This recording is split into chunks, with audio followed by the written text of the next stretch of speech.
शैक्षणिक व्हिडिओमध्ये आपले स्वागत। सुधागड एज्युकेशन सोसायटीचे केआ बांठिया माध्यमिक विद्यालय व एन पालीवाला ज्युनियर कॉलेज नवीन पनवेल सादर करीत आहे शैक्षणिक video. Good morning. I am Vidya Jagtap, an assistant teacher in K.A. Bantiya Madhyamik Vidyalay, New Panvel. Friends, today we are going to study the lesson gravitation in science part 1. First, we study about force. What are the effects of force acting on an object? The example, when we accelerate the vehicle, at that time we apply the force on the vehicle and its velocity changes, means the force changes the speed of an object. Next example, when you play the football, at that time you kick the ball by your leg, at that time a force applied by your leg on football, then the direction of the football changes, means the force changes the direction of an object. Means we say that the force changes the speed of an object, and second, the force changes the direction of an object, and third one, sometimes the force changes the speed as well as the direction. Second one, what types of forces are familiar with? There are two types of forces, contact forces and distance forces. In contact forces, there are some examples like tension force, applied force, friction force. And second type of forces, in distant force, there is also some examples like electrical force, magnetic force and gravitational force. In this lesson, we study about the gravitational force. First, we see the example, the two objects having the mass m1 and m2. In this example, m1 acts some forces on the object m2. At the same time, m2 also acts some force on the object m1. Means they are attracted towards each other, and the force which is used for attraction, that is called as the gravitational force. We see another example about the earth. There are many objects on the earth, and from these many objects, the earth, some force acts on that object. At the same time, object also acts the force on the earth, and means the force is present all the objects which are on the earth, and these force are called as the gravitational force. We see the definition of the gravitation force. Gravitation force is a universal force, and it acts not only between the two objects on the earth but also between two objects in the universe. The phenomenon of gravitation was discovered by Sir Isaac Newton. We know the story of an apple. Newton sat under the tree of an apple. At that time, the apple falls on the ground. Many thoughts are come in his mind. First,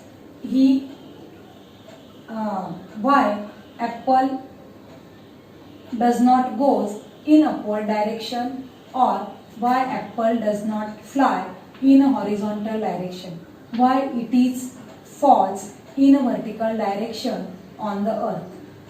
After much thought, he came to the conclusion that the earth must be attracting towards itself, means the force must be directed towards the center of the earth. Second thought in his mind, that the apple falls in the vertical downward direction on the earth, why it does not falls in different angles of vertical, like 30 degree, 60 degree, why it falls in a 90 degree on earth.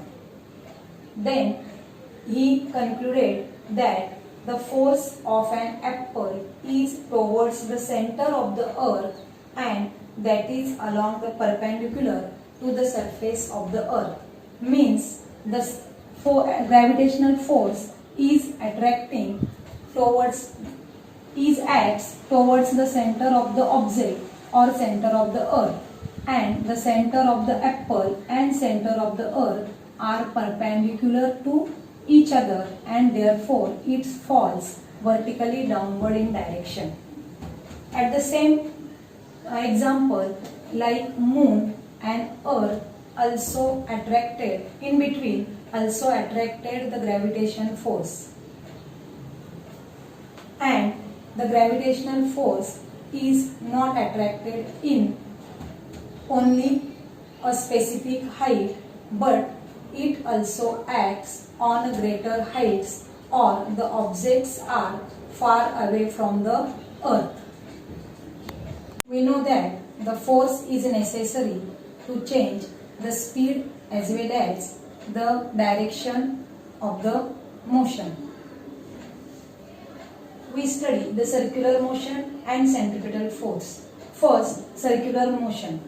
We know that earth revolves around moon and the moon also revolves around the earth.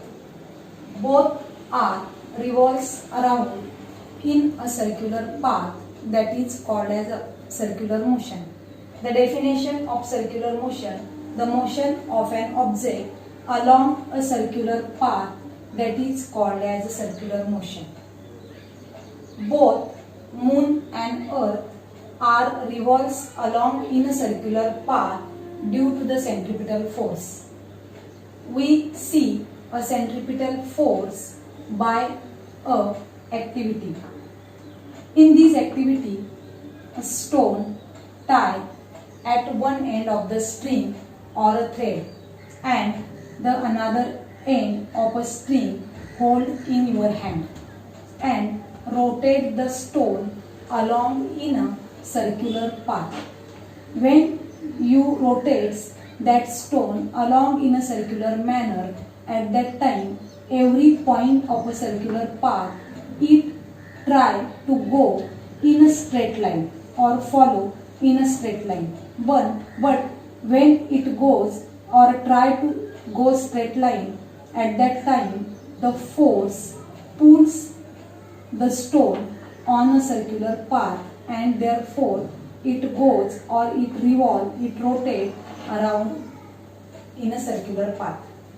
And that force which is pull the stone on a circular path, that is called as the centripetal force, and this centripetal force is present in the center of that circle.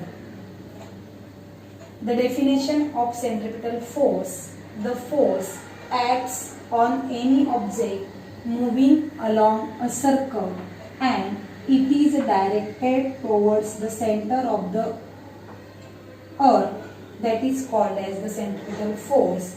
Centripetal means center seeking force. From this activity we observe some more information.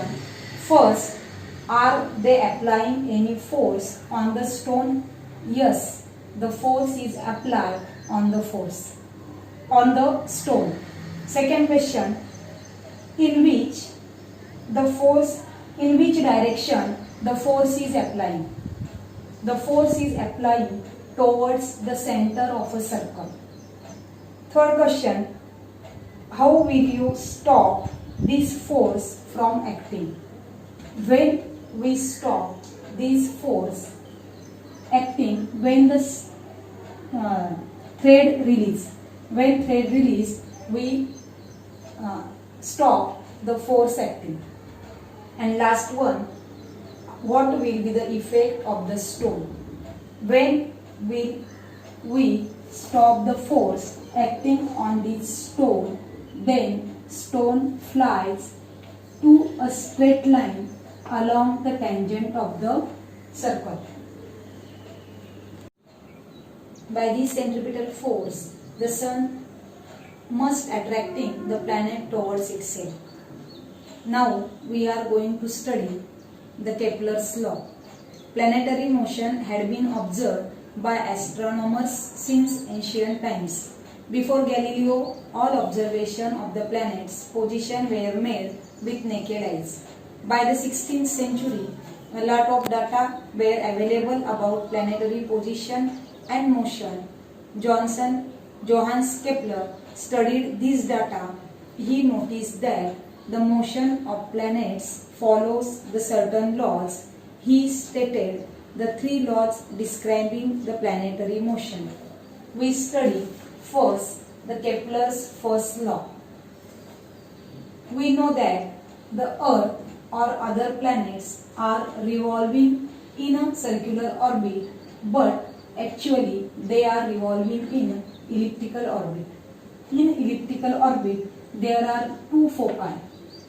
We suppose the Sun is on one foci, and the Kepler stated the first law of the orbit of planet is an ellipse with the Sun at one end of the foci. Kepler's second law. Kepler, when the Earth goes from point A to B in 5 days. After that, again, in next place from point C to D, it travels the some distance, and again in same day the Earth goes from P to F. After that, the Kepler calculate the area of AB, area of CD, and area of EF, and he nominated that A1, A2, and A3. And when he observed that the area A1 is equal to area A2 and is equal to area E3, the area of these 3 places is same, and from that calculation he stated the second law. The line joining the planets and the Sun sweeps equal areas in equal intervals of time. And then he stated the third law. The square of the period of revolution around the Sun is directly proportional to the cube of the mean distance of a planet from the Sun. This T indicate the time of revolution and R indicate the time of distance of radius of the planet. Therefore, T square is directly proportional to R cube, that is T square upon R cube is equal to K, and K is constant, and Kepler obtained this law simply from the study of the position of the planets obtained by regular observation. He had no explanation as to why planets obey this law.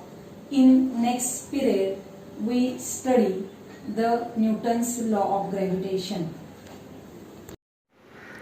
आपले हक्काचे Marathi channel Raigad ओवी news channel, सदैव आपल्यासोबत रायगड ओवी news channel. नेहमी पाहत रहा, like करा, सबस्क्राईब करा आणि बेल आयकॉनवर क्लिक करायला विसरू नका.